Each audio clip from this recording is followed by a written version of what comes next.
படைப்பாளன்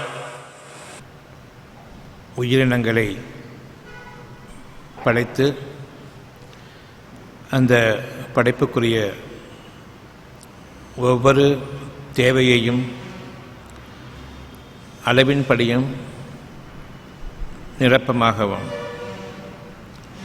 பூர்த்தியாக்கியிருக்கின்றான். அகிலங்களிலிருந்து அந்த உயிரினங்களின் தேவைகள் பூமியில் விளைவிக்கப்பட்டு நிறைவேற்றப்படுகின்றன. படைப்பினங்களில் மிக அரிதான படைப்பினமாக மனிதனை இறைவன் படைத்தான். இதில் ஒவ்வொன்றும் சத்தியம் இருக்கிறது. உயிரினங்களை படைத்தது யார்? உங்களிடம் கேள்விகள் இருக்கின்றன. இந்த பூமியை படைத்தது யார்? இன்னும் ஒவ்வொரு உயிரினத்தையும் படைத்து அதற்கான உணவின் தேவைகளை, வாழ்வின் தேவைகளை, அதனுடைய வாழ்க்கை முடியும் வரையில் சீராக அமைத்தவனும் குறையின்றி அமைத்தவனும் யார்? இவையெல்லாம் கேள்விகளாக மனிதனுடைய உள்ளத்தில் இறைவன் அமைக்கின்றான். மற்ற உயிரினங்களிடத்தில் மனம் என்பது கிடையாது என்பதை நாம் தெளிவாக அறிந்திருக்கின்றோம். அதற்கு கேள்வி கிடையாது, கேள்விகளுக்கு பதில் கிடையாது, அதற்கு முன்னேற்றம் என்பது கிடையாது. அவை படைக்கப்பட்டிருக்கின்றன, அவற்றுக்கான உணவு வகைகள் படைக்கப்பட்டிருக்கின்றன, அவற்றுக்கான தேவைகளை இறைவனை அறிவிக்கின்றான். அவன் காட்டிய வழிகளில் தன்னுடைய வாழ்நாளை வாழ்ந்து முடிக்கிறது. ஆனால் மனிதனுக்கு அவன் இருதயத்தை அமைத்தான். அந்த இருதயம் அவனுக்கு கேள்விகளை எழுப்புகின்றது இறைவனுடைய ஆணையை கொண்டு. அந்த கேள்விகள் எழும்பொழுது அவன் உயர்வான மறைவான ஞானங்களுக்கு உட்படுத்தப்படுகின்றான். நீங்கள் அறியாத விஷயங்களின் மீது அறிந்துணர வேண்டி அந்த கேள்விகள் உங்களுக்காக படைக்கப்படுகின்றன. கேள்விகள் இல்லாமல் என்னுடைய வாழ்க்கையின் தரம் ஒரு நிலையிலிருந்து மற்றொரு நிலைக்கு நிச்சயமாக உயரப்போவதில்லை. கேள்விகளுக்கு உரியது உள்ளத்திலிருந்து வெளிப்படக்கூடிய தெளிவான ஞானங்கள், சத்தியம். அந்த சத்தியத்தின் மீது நாம் நிலைத்திருக்க வேண்டும். மனிதர்களாக நாம் இருக்கக்கூடிய நிலையில் நாம் அனைவருக்கும் இருதயம் என்ற ஒரு அமைப்பு, சவுப்பை இரத்தத்தை நடைமுறைப்படுத்தக்கூடிய அந்த இருதயம் அல்ல, மனம் என்ற அந்த இதயம். நிச்சயமாக ஒவ்வொரு மனிதனுக்கும் மனம் என்ற இதயம் நிச்சயமாக அமைத்திருக்கின்றான். அந்த மனதை நாம் உணர முடிகின்றது. அது எங்கிருக்கின்றது என்ற கேள்விக்கு பதில் நெஞ்சம் என்ற ஒன்று நமக்கு அறிவிக்கப்பட்டிருக்கிறது. மனம் நெஞ்சத்தில் இருக்கின்றது, நெஞ்சத்தை இயக்குகின்றது. அந்த நெஞ்சத்தில் இருக்கக்கூடிய இரண்டு முக்கியமான உறுப்புகள் நுரையீரல்களும் இருதயமும். இந்த இரண்டையும் இயக்கிக் கொண்டிருக்கக்கூடிய அந்த நெஞ்சத்தில் அமைந்திருக்கக்கூடிய மனம் எந்த அளவுக்கு அது சுகமாக இருக்கின்றதோ அந்த அளவுக்கு உங்களுடைய உடல் உறுப்புகள், முக்கியமான உறுப்புகளாக இருக்கக்கூடிய நெஞ்சத்தின் உறுப்புகள் நுரையீரல்களும் இருதயமும் சீராக இயங்கும். சுகமாக நாம் அதை அமைத்துக் கொள்ள வேண்டும். நெஞ்சத்தை பாதுகாத்துக் கொள்ள வேண்டும், உங்களுடைய உடல் உறுப்புகளை அல்ல. சுவாசமும் இரத்த ஓட்டமும் தடைப்படும் பொழுது நீங்கள் நோய்வாய்ப்படுகின்றீர்கள் அல்லது உயிர் இழக்கக்கூடிய அளவுக்கு பெரும் கஷ்டத்தில் ஆகின்றீர்கள். அதற்கு முன்பாக உங்களுடைய இதயத்தை நீங்கள் பாதுகாக்க வேண்டும். அந்த இதயத்தில் எண்ணற்ற கேள்விகள் இருக்கின்றன. ஒவ்வொரு கேள்விக்கும் நீங்கள் பதில் சொல்லும் பொழுது அந்த நெஞ்சம் அமைதியடைகின்றது. உங்களை படைத்தது யார்? இது ஒரு கேள்வி. என் பெற்றோர்கள் என்று முதல் பதில் வரும். பெற்றோர்களை படைத்தது யார்? அவருடைய பெற்றோர்கள். கேள்விகள் இருக்கின்றன. அவர்களை படைத்தது யார்? இறுதியாக முதலாவது மனிதன் அவனை படைத்தது யார் என்ற கேள்வி வரும்பொழுது இறைவன். இறைஞ்சுவதற்கு தகுதியானவன் அந்த இறைவன். அந்த இறைவன் யார், எத்தனை பேர் என்று கேள்வி அடுத்தது. இறைவன் ஒருவன்தான் என்ற அந்த பதில் வரும். இறைவன் ஒருவன்தான், அவனைத் தவிர இறைவன் இல்லை என்ற அந்த சொல்லுக்கு உரிய ஒரு பதம் அல்லாஹ் என்பது. நீங்கள் உங்களுடைய இறைவன் ஒருவன்தான் என்ற அந்த நிலைக்கு வரும் வரை கேள்விகள் நிச்சயமாக ஒன்றன் பின் ஒன்றாக இருக்கின்றது. அந்த இறைவனை பார்த்தது யார் என்ற கேள்வி அடுத்தது. இறைவனை எப்படி அறிகின்றீர்கள்? உள்ளத்தின் உணர்வாக அறிகின்றேன். கேள்வி உணர்வாக தெளிவுபடும் பொழுது அது கேள்வி ஞானங்கள். மனிதர்களிடம் கேட்கும் பொழுது கேள்விக்கு அவர்கள் அறிந்து வைத்திருக்கக்கூடிய பொருள்களிலிருந்து அவர்கள் விளக்கம் கொடுப்பார்கள். அது அறிவு. அறிவுக்கும் ஞானத்திற்கும் உள்ள வித்தியாசம், குழப்பங்களுக்கும் தெளிவுக்கும் உள்ள வித்தியாசம். தெளிவின் மீது நாம் நிலைத்திருக்க வேண்டுமா அல்லது குழப்பங்களில் பலருடைய விளக்கங்களும் வியாக்கியானங்களும் அவசியமா? குழப்பத்திலிருந்து தெளிவாக வேண்டுமென்றால் உங்களுடைய உள்ளத்தில் இருக்கக்கூடிய கேள்விகளை உள்ளத்திலேயே வையுங்கள். அந்த கேள்விகளின் மீது நீங்கள் நிலைத்திருங்கள். உங்களுக்கான பதில் ஆரோக்கியமான பதில், அழகான பதில், வாழ்க்கை மொத்தத்துக்குமான ஆதரவு மிக்க பதில் அங்கிருந்து உங்களுக்காக காத்திருக்கிறது. நம்பிக்கை கொண்டவர்கள் கேள்வி ஞானங்களின் மீது நம்பிக்கை கொள்ளட்டும்.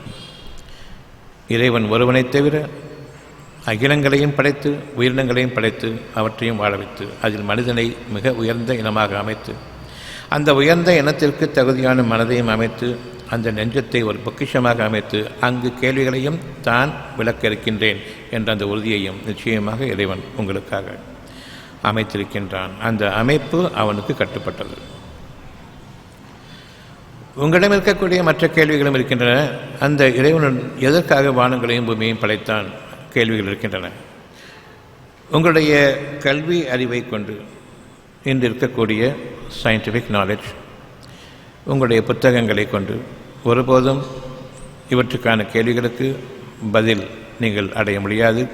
அந்த பதில் அங்கு இல்லவும் இல்லை. இந்த வானங்களையும் பூமியையும் எதற்காக படைத்தான்? நம்மை வாழ வைப்பதற்கா அல்லது மற்ற உயிரினங்களுக்கா? எவற்றுக்கு கேள்வி ஞானம் இருக்கிறதோ அவற்றுக்காக, அந்த உயிரினத்திற்காக. ஒரே உயிரினம் மனித உயிரினம் மட்டும்தான். நீங்கள் மனிதர்களை நேசிப்பவர்களாக இருக்க வேண்டும். உயர்ந்த இனமாக நீங்கள் அமைக்கப்பட்டிருக்கின்றீர்கள். விலங்குகள், புழுப்பூச்சிகள் உங்களை விட தாழ்ந்தவை. மனிதர்கள் மீது நீங்கள் இரக்கமும், மனிதர்கள் மீது நீங்கள் அக்கறையும், மனிதர்களுக்கு நன்மைகளும் அவர்களுடைய துன்பங்கள் அவர்களுக்கு நிகழக்கூடாது என்பதன் மீதும் நீங்கள் இரக்கமும் அக்கறையும் உடையவர்களாக நீங்கள் இருப்பது இறைவனுக்கு பொருத்தமான ஒரு வாழ்க்கையின் மீது நீங்கள் அமைந்திருக்கின்றீர்கள், அந்த பாதையின் மீது என்பது அதனுடைய விளக்கம். உங்களுடைய இருதயம் சுகமாக இயங்க வேண்டும். நீங்கள் உங்களுடைய மனம் என்ற ஒன்றை கவனிக்க வேண்டும். அங்கு சுகம் இருக்கும் பொழுது மட்டும்தான் சுகத்தை அனுபவிக்க முடியும். உங்களுடைய உலகத்தினுடைய பொருட்கள், சுகமான பொருட்கள், சுகப்பொருட்கள், உலகத்தின் சுகப்பொருட்கள் அனைத்தையும் நீங்கள் சொந்தப்படுத்தி கொண்டிருந்தாலும் சரி, அவற்றை அனுபவிப்பதற்கு மனம் அமைதியும் நிம்மதியும் கொண்டிருப்பதாக இருக்க வேண்டும். அவ்விதமாக இல்லாமல் மனம் துக்கமும் பயமும் பீதியும் அச்சமும் கொண்டிருக்கும் பொழுது உலகத்தினுடைய அவ்வளவு சுகப்பொருள்களையும் உங்களுக்கு கொடுத்திருந்தாலும் சரி, அதிலிருந்து உங்களுக்கு எந்த நன்மையும் இல்லை. நீங்கள் சுகத்தை அனுபவிக்க முடியாது. சுகம் வேண்டும் சுகம் வேண்டும் என்றெல்லாம் நாம் ஒவ்வொரு நாளும் இப்பொழுதும் கூறிக்கொண்டிருக்கின்றோம். சுகம் இல்லை என்பதில்ல, சுகம் இருக்கின்றது. அனுபவிக்கக்கூடிய மனதின் நிலைப்பாடு அங்கு இல்லை. ஏகப்பட்ட கவலைகளை வைத்துக்கொண்டு சுகப்பொருள்களை நான் விரும்பிக் கொண்டிருக்கின்றேன். இறைவன் கூறுகின்றான், முதலில் மனதை சுகப்படுத்துங்கள், அமைதியடையுங்கள், தெளிவுபடுத்திக் கொள்ளுங்கள். உங்களுடைய மனதிற்கு நீங்கள் நிம்மதியை தேடிக்கொள்ளுங்கள், மனதிற்கு தெளிவை நீங்கள் அமைத்துக் கொள்ளுங்கள். பின்னர் உங்களிடம் இருக்கக்கூடிய சுகம் உங்களுக்கு தெரிய வரும். உலகத்தினுடைய சுகப்பொருட்கள் அவ்வளவு உங்களுடைய தேவையா அல்லது உங்களிடம் அமைத்திருக்கக்கூடிய அந்த சுகத்தை அனுபவிப்பது இவற்றுக்கு மேலானது உள்ளத்தின் சுகம் என்பதை நீங்கள் அறிவதற்கு எந்த தடையும் இருக்காது. கேள்வியை கொண்டு ஞானங்களாக நீங்கள் ஒவ்வொரு தெளிவையும் அடையும் போது உங்களுடைய இறைவன் மட்டும்தான் உங்களுக்கு அந்த தெளிவை கொடுத்து கொண்டிருக்கின்றான். வேறு எவராலும் முடியாது. யார் வானங்களையும் பூமியையும் படைத்தானோ உங்களையும் படைத்தானோ அந்த இறைவனுக்கு மட்டுமே நீங்கள் உங்களுடைய கவனத்தை கொண்டு வாருங்கள். அவன் யார் என்பதை அறியும் பொருட்டு. உள்ளத்தோடு இணைந்திருக்கின்றானா உள்ளத்திற்கு வெளியிலேயா என்ற கேள்வியையும் கேளுங்கள்.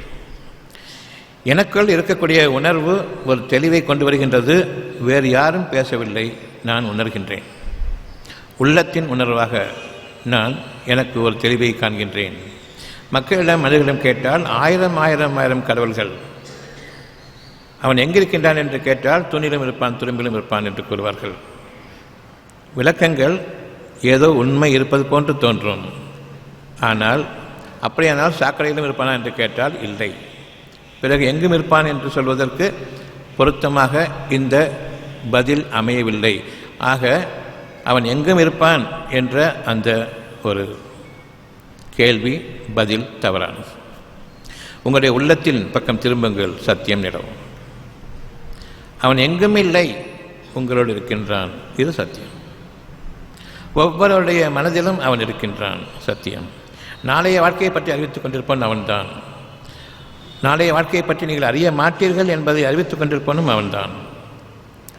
நாளைய வாழ்க்கையை பற்றி நீங்கள் நன்மையை எண்ணுங்கள், அவன் உங்களுக்கு நன்மையை விதித்திருக்கின்றான். நீங்கள் நாளைய வாழ்க்கையை உங்களுடைய இயலாமையை கொண்டு நீங்கள் நாளைய வாழ்க்கையை பற்றி எண்ணம் கொள்கின்றீர்கள். இறைவன் அடுத்த கேள்வி கேட்கின்றான், நாளைய வாழ்க்கை உங்கள் கையில் இருக்கிறதா என்று.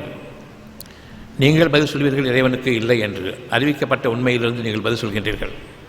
உங்கள் கேள்விக்கு அவனும் பதிலளிக்கின்றான், அவன் கேட்கும் கேள்விக்கு நீங்கள் பதிலளிக்கின்றீர்கள். அங்கு அவனுக்கும் உங்களுக்கும் இடையே இருக்கக்கூடிய பந்தம் நிலை பெறுகிறது.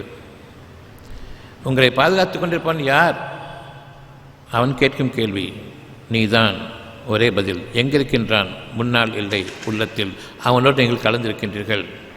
உங்களுடைய இறைவன், அவனை தவிர வணங்குவதற்குரியவன் இல்லை என்பது அல்லாஹ் என்பதனுடைய பொருளாகும். அவனுக்கு நிகராக எவனும் இல்லை என்பது அல்லாஹ் என்ற பொருளாகும். உங்களோடு அவன் இருக்கின்றான், ஆனால் பார்க்க முடியாது. பார்த்திருக்கின்றீர்களா அவனை? இல்லை. ஆனால் உள்ளத்தோடு இணைந்து உங்களுடைய நன்மைகளை உங்களுக்கு நல்லுபதேசம் செய்து கொண்டிருக்கின்றான், நற்செய்தியாக அறிவித்துக் கொண்டிருக்கின்றான். கவலைகள் இருக்கும் பொழுது இந்த கவலையை எப்பொழுது நீங்க வேண்டும், என்ன செய்வது? இது கேள்வி. இறைவனும் கேட்கின்றான், என்ன செய்யப் போகின்றீர்கள் என்று. எனக்கு எதுவுமே தெரியவில்லை, என்ன செய்வது என்று தெரியவில்லை. இங்கு நான் என்னுடைய இறைவனோடு நான் கலந்து உரையாடிக் கொண்டிருக்கின்றேன். நன்மையான பாதையில் என்னுடைய கேள்விகளும் என்னுடைய நியாயமான கேள்விகளும் நியாயமான பதில்களும் வந்து கொண்டிருக்கும் நிலையில், அதாவது நியாயமான கேள்வி என்னவென்றால் நான் முன்னேறுவதற்காகவும் நான் தெளிவடைவதற்காகவும் கேட்கக்கூடிய கேள்வி. நியாயமான பதில் என்னவென்றால் எனக்கு மனதிற்கு அமைதி அளிக்கக்கூடிய ஒரு பதில் உள்ளத்தில் தெளிவாகும் பொழுது நான் என் இறைவனோடு உறவாடிக் கொண்டிருக்கின்றேன், உரையாடிக் கொண்டிருக்கின்றேன். இதில் நமக்கு ஏதேனும் கஷ்டம் இருக்கின்றதா? உள்ளத்தில் நிகழக்கூடிய நிகழ்வுகள் ஒவ்வொன்றுமே இறைவனுடைய அனுமதியை கொண்டு அவனுடைய சக்தி திரட்சிகள் உங்களுடைய உள்ளத்தில் இணைகின்றன. சக்தி திரட்சிகள் ஒவ்வொன்றுமே படைப்பு என்ற ஒன்றை கொண்டு வருகின்றது. வெளிப்படையானதும் மறைவானதும். மறைவான படைப்பு உள்ளத்தின் தெளிவு, வெளிப்படையானது இந்த தெளிவுக்கு உரிய விளைச்சல்கள் நம்மை சுற்றில் நிகழ்ந்து கொண்டிருக்கின்றன. எனக்கு உள்ளம் புறமுமாக நிகழ்ந்து கொண்டிருக்கின்றன. இந்த சத்தியத்தின் மீது நீங்கள் நிலைக்க வேண்டுமென்றால் உங்களுடைய உள்ளத்தின் பக்கம் நீங்கள் திரும்பி உங்களுடைய இறைவனிடம் நீங்கள் மனதார உளமாற அழகான அக்கறையோடும் ஆசையோடும் அவனுக்கு நிகராக நமக்கு எதுவும் தேவையில்லை என்ற அந்த உணர்வு இறுதியாக பிறக்கும். அதுவரையில் கேள்விகளுக்கு பதில் சொல்லுங்கள், அவனுடைய கேள்விகளுக்கு நீங்களும் பதில் சொல்லுங்கள். அவனுடைய நெருக்கத்திற்கு நாம் ஆளாகிக் கொண்டிருக்கின்றோம். நம்முடைய கேள்விகளுக்கு விளக்கம் வந்து கொண்டிருக்கும் பொழுது இறைவன் நெருக்கமாக இருக்கின்றான். அவனுடைய கேள்விகளுக்கு நாம் அவனுக்கு பொருத்தமாக பதில் சொல்லும் பொழுது நாம் அவனுக்கு நெருக்கமாக இருக்கின்றோம். இந்த இரண்டு வகையிலும் நாம் நம்முடைய இறைவனோடு நெருக்கமாக ஆவதற்கு முயற்சிக்கு மேல் முயற்சிகளை மேற்கொண்டிருக்கின்றோம். தெளிவுக்கு மேல் தெளிவை நாம் அடையும் பொழுது இறைவன் நெருக்கமாகிக் கொண்டிருக்கின்றான். எந்த அளவுக்கு நாம் இறைவனுடன் நெருக்கமாக இருக்கின்றோமோ அவன் நம்மோடு நெருக்கமாக இருக்கின்றானோ அந்த அளவுக்கு நம்முடைய கவலைகள் நீக்கப்படுகின்றன. இந்த மனம் எல்லோருக்கும் ஒன்றா வேறானதா? இதனை புரிந்து கொள்ளக்கூடிய சக்தி மனிதனுக்கு இருக்கிறதா இல்லையா? நிச்சயமாக மனிதனுக்கு இதனை விளங்கிக் கொள்ளக்கூடிய சக்தியும் பேசிக்கொண்டிருக்கக்கூடிய இந்த பேச்சு உண்மையானது தான் என்பதை அறியக்கூடிய அந்த உணர்வும் இருக்கின்றன. உங்கள் அனைவருக்கும் எந்த குறையும் இல்லாமல் மனதை அமைத்து அந்த மனதிற்கு தெளிவை கொடுப்பதற்காக வேண்டி கேள்விகளையும் அமைத்து அந்த கேள்விக்கு உரிய மறைவான பதில், மனதிற்கு உரிய சுகம் மறைவானது. மனம் பார்க்க முடியாது, சுகமும் பார்க்க முடியாது. மனதிற்கு சுகம் என்பது தெளிவும் குழப்பமும் இல்லாத சூழ்நிலை. தெளிவை கொண்டு வாழக்கூடிய அந்த நிலை மனதிற்கு சுகமானதாக இருக்கிறது. சுகமான இந்த மனநிலையில் நீங்கள் வாழ வேண்டும் என்று நீங்கள் விரும்புவீர்களா? குழப்பமான மனநிலையில் வாழ வேண்டும் என்று விரும்புவீர்களா? இந்து, முஸ்லீம், கிறிஸ்துவன் என்று நாமே பிரித்து கொண்டிருக்கின்றோம். மனிதன் என்ற அந்த நிலைக்கு நீங்கள் வருவதற்காக வேண்டி இந்த வகுப்பு. நீங்கள் மனிதனாக மாறும் வரையில் உங்களை உங்களுடைய இறைவன் பொருட்படுத்தப் போவதில்லை. எவ்வளவுதான் கத்தினாலும், அல்லாஹு அக்பர் என்று நீங்கள் கத்தினாலும், சாமியே என்று உரக்க நீங்கள் அழைத்தாலும், ஜீசஸ் என்று வானங்களே அதிரும்படி நீங்கள் கதறினாலும் ஒருபோதும் உண்மையான இறைவன், உள்ளத்திற்குரிய இறைவன் தெளிவையோ கொடுக்கப் போவதில்லை, குழப்பத்தையும் நீக்கப் போவதில்லை. அங்கு ஆற்றாமையும் பெருகும். எவ்வளவு கதறினாலும் சரி, நமக்கு மனதிற்கு அமைதி இல்லை என்பதை அறிய வேண்டும். ஆனால் கண்ணை மூடும் பொழுது, என்னுடைய பிரார்த்தனையை அமைக்கும் பொழுது, உலகத்தில் உள்ள எந்த ஒன்றும் எனக்கு இல்லை, உள்ளத்தின் பக்கம் நான் திரும்புகின்றேன். அந்த நேரத்தில் ஒரு சிறு அமைதி கிடைக்கின்றது. நீங்கள் சர்ச்சுக்கு போங்க, மசூதிக்கு போங்க, கோயில்களுக்கு போங்க, அங்கு கண்ணை திறந்து நீங்கள் பிரார்த்தனை செய்வதில்லை. கண்ணை மூடினால் தவிர பிரார்த்தனைக்கு உரிய அந்த அமைதி, ஒரு சூழ்நிலை உங்களுக்கு இந்த மனதில் உருவாகாது. இறைவன் உங்களுடைய கண்களை மூடுகின்றான். நீங்கள் மசூதிகளுக்கு போனாலும் சரி, அங்கு அல்லாஹ் இல்லை. நீங்கள் கோயில்களுக்கு போனாலும் சரி, அங்கு கடவுள்கள் இல்லை. நீங்கள் சர்ச்சுக்கு போனாலும் சரி, அங்கு உங்களுடைய தேவன் அங்கு இல்லை. கண்ணை மூடுங்கள். அவ்வளவும் நீங்கள் நிர்மூலமாக்கிவிட வேண்டும். உள்ளத்தின் பக்கம் திரும்புங்கள். அங்கு இறைவன் விதித்த ஒன்று இருக்கின்றது. இப்பொழுது வேண்டும் என்று கேளுங்கள். எனக்கு இது வேண்டும். அந்த வேண்டும் என்பது வேண்டுதலாகவும் பிரார்த்தனையாகவும் அமைகின்றது. இறைவன் ஒருவன் பக்கம், உள்ளத்தின் பக்கம் திரும்பினால் தவிர அங்கு உங்களுடைய பதில், தெளிவு, மனதிற்கு அமைதி என்பது கிடையாது. ஆகையினால நாம் இன்று அறிய வேண்டிய ஒரு சத்தியம், என் உள்ளத்தோடு இணைந்திருக்கக்கூடிய இறைவனிடம் நான் திரும்புவதை தவிர எனக்கு வேறு வழி நிச்சயமாக மூடப்பட்டதாக இருக்கின்றது. அது உங்களுக்கு ஆகமாக்கப்பட்டதில் இல்லை என்பதை தெளிவாக நாம் அறிய வேண்டும். இப்பொழுதும் உங்களுடைய உள்ளத்தில் என்னுடைய நோய்கள் இருக்கின்றன, எனக்கு வாழ்க்கை எப்படி அமையப் போகின்றது என்பதை நான் அறிய முடியவில்லை, எனக்கு கலக்கமாக இருக்கின்றது, மனதில் கலக்கமாக இருக்கின்றது. இன்று இருக்கக்கூடிய வாழ்க்கையின் ஆதாரமாக நான் வைத்திருக்கக்கூடிய சொத்து எத்தனை நாளைக்கு என்பது தெரியாது. வாழ்க்கையின் ஆதாரத்தை எனக்கு ஈட்டக்கூடிய என்னுடைய தொழில் எத்தனை நாளைக்கு என்பது தெரியாது. நீங்கள் படிக்கின்றீர்கள், இப்பொழுதும் சரி, படித்த பிறகு உங்களுக்கு வாழ்க்கையின் ஆதாயமாக நீங்கள் விரும்பக்கூடிய பணம் கிடைக்குமா என்பது கேள்விக்குறி, பெரிய கேள்விக்குறி. இப்பொழுதே அந்த கேள்விக்குறி தெரிய வேண்டும். தெரியவில்லை என்றால் அந்த நாளில் இறைவன் உங்களிடம் கேட்பான். நீங்கள் உங்களுடைய குழந்தைகளை பள்ளிக்கூடங்களுக்கு அனுப்பும் பொழுதே வேலை இல்லாமல் இப்பொழுதே அழிந்து கொண்டிருப்பதை பார்த்து கொண்டிருக்கின்றீர்கள். அந்த வேலையில் இருப்பவர்களும் நிரந்தரமாக தங்க முடியாது. அந்த வேலையில் எந்த நேரத்திலும் நீங்கள் டிஸ்மிஸ் செய்யப்படலாம் என்பது உங்களுக்கு தெரியும். அப்படி இருந்த பிறகும் என்னிடம் நீங்கள் உதவி தேடவில்லை. அந்த 22-25 வருடங்களும் நீங்கள் ஏதோ ஒரு கற்பனையின் மீது உட்கார்ந்து கொண்டு என் பிள்ளைகளை நான் நாளைய வாழ்க்கைக்காக தயார் செய்து கொண்டிருக்கின்றேன், அவர்கள் நிரந்தரமான வாழ்க்கை வாழ வேண்டி குடும்பம் சகிதமாக வாழ வேண்டும் என்ற அந்த எண்ணத்தோடு நீங்கள் அவர்களை வளர்த்து கொண்டிருக்கின்றீர்கள். இறைவன் கூறுகின்றான், இவர்களை நான் வளர்க்கவில்லை, நீங்கள் வளர்த்து கொண்டிருக்கின்றீர்கள். ஏன்? உங்களுடைய உள்ளத்தில் அவன் அமைத்திருக்கின்றான், இது நிரந்தரமான பாதை அல்ல. அவ்வாறு இருக்கும் பொழுது எப்படி நீங்கள் இது நிரந்தரமான பாதை என்று கொண்டு உங்களுடைய வாழ்க்கையில் நீங்கள் இன்னமும் கடந்து சென்று கொண்டிருக்கின்றீர்கள்? இறைவனை விட்டு வெளியே அறிவு என்ற பாதையின் பக்கம் நீங்கள் சென்று கொண்டிருக்கின்றீர்கள். அது அழிவின் எல்லைக்கு உங்களை அழைத்து செல்லும் பொழுது நீங்கள் என்னிடம் திரும்புகின்றீர்கள். நிச்சயமாக நான் மன்னிப்பவன். அவ்விதமாக என்னிடம் திரும்பும் பொழுது நீங்கள் தனித்தவனாக திரும்ப வேண்டுமே தவிர கூட்டங்களாக திரும்ப முடியாது. நான் உங்களை தனித்தனி மனிதனாக, தனித்தன்மை கொண்டவனாக, ஒவ்வொருவருக்கும் தனித்தனியான தேவைகளை அமைத்து நான் உங்களை வாழ்வித்துக் கொண்டிருக்கின்றேன். நீங்களோ கூட்டாக வாழ்ந்துடலாம் என்று எண்ணிக்கொண்டிருக்கின்றீர்கள். நீங்கள் தனித்தனியே படைக்கப்பட்டீர்கள். தனித்தனியே உங்களுடைய இருதயங்கள் தேவைகளின் பால் திரும்புகின்றன. எல்லோருக்கும் ஒரே தேவையில்லை. வாழ்க்கை முழுமைக்கும் எப்படித்தான். நீங்கள் தனியாகவே கைப்பற்றப்படுவீர்கள். கூட்டம் கூட்டமாக, குடும்பம் குடும்பமாக இல்லை. அவ்விதமாக இருக்கும் பொழுது இங்கு கூட்டங்களாக நாங்கள் வாழ்ந்துவிடுவோம் என்று எண்ணும் பொழுது இறைவனை மறந்துவிட்டீர்கள். நீங்கள் உங்களுடைய மக்களை உங்களுக்கு உதவியாளர்களாகவும் பாதுகாவலர்களாகவும் வழிகாட்டிகளாகவும் அமைத்துக் கொண்டு வாழ்வீர்கள் என்று வாழ்ந்துவிட முடியும் என்றும் நீங்கள் எண்ணிக்கொண்டு வாழ்ந்து கொண்டிருக்கின்றீர்கள். இது உண்மைதானா என்ற ஒரு கேள்வியை இறைவன் கேட்கின்றான். நாம் பதில் சொல்வதில்லை. நடந்து கொண்டிருக்கின்றது. நான் போகும் பாதை சரிதானா என்று எனக்கு தெரியவில்லை. இப்பொழுதும் சரி. நாளைய வாழ்க்கைக்கு நான் எடுத்துக்கொண்டிருக்கிற முயற்சிகள் எனக்கு பலன் தருமா? இறைவன் கேட்கின்றான். நான் இல்லை என்று பதில் சொல்ல வேண்டும். நாளைய வாழ்க்கையை பற்றி எனக்கு உறுதியில்லாத நிலையில் நான் இருக்கின்றேன் என்றும் இறைவனுக்கு பதில் சொல்ல வேண்டும். அப்படியானால் அடுத்தது என்ன என்ற அடுத்த கேள்வி நீதான் என்ற அந்த ஒரு வார்த்தை வரும் வரையில் நமக்கு அமைதியோ நிம்மதியோ இல்லை. உங்களுடைய இறைவனோடு நீங்கள் என்றென்றும் கலந்திருக்கக்கூடிய வகையில்தான் உங்களுடைய உள்ளத்தை அமைத்திருக்கின்றான். கேள்விகள் இருக்கின்றன, அவனிடமிருந்து கேள்விகள். அடுத்தது என்ன என்ற கேள்வி இப்பொழுது நாம் அறிய வேண்டும். நம்முடைய இருதயத்தில் கெட்ட சக்திகளும் இருக்கின்றன, நல்ல சக்திகளும் இருக்கின்றன. கெட்ட சக்திகள் என்பது அடுத்தது என்ன செய்ய வேண்டும் என்று இருக்கும் பொழுது உங்களுக்கு நாளை வாழ்க்கை பற்றிய பதில்கள் பல கோணங்களிலிருந்து வரும்.